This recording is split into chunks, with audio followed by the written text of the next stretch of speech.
A standoff in Bradley County ends after 2 hours of negotiations. Sheriff's deputies responded to Bellevue Drive after a burglary in progress at the home of an elderly woman. Alana LaFleur shows us what we learned about the standoff. Alana. Allison, this is an old mugshot of the man Bradley County Sheriff Office says barricaded himself with a handgun inside his mother's house and made threats against police officers.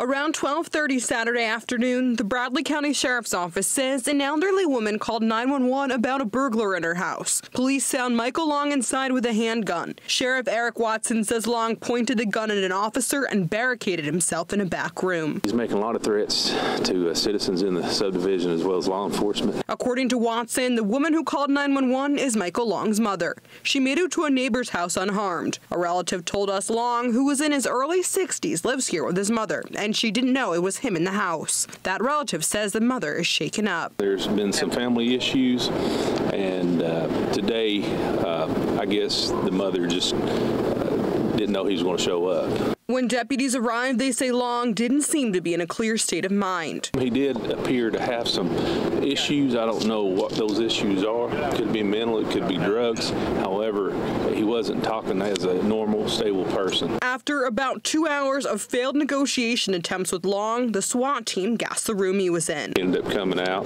He was tased. This video shows deputies wheeling a man out of the house on a stretcher shortly after the standoff ended. Neighbors looked on as the ordeal unfolded, and we talked to one man who says he's known Long since he was a child. Seemed like he's okay.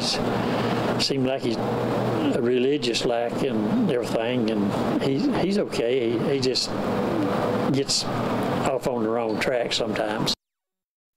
Sheriff Watson tells us officers took Long to the hospital because he admitted taking medication and because it's standard protocol to check someone out after they've been tased. Charges against Long for assault on an officer are pending. Allison. Alana, thank you. Sheriff Watson describes Michael Long's criminal history as severe.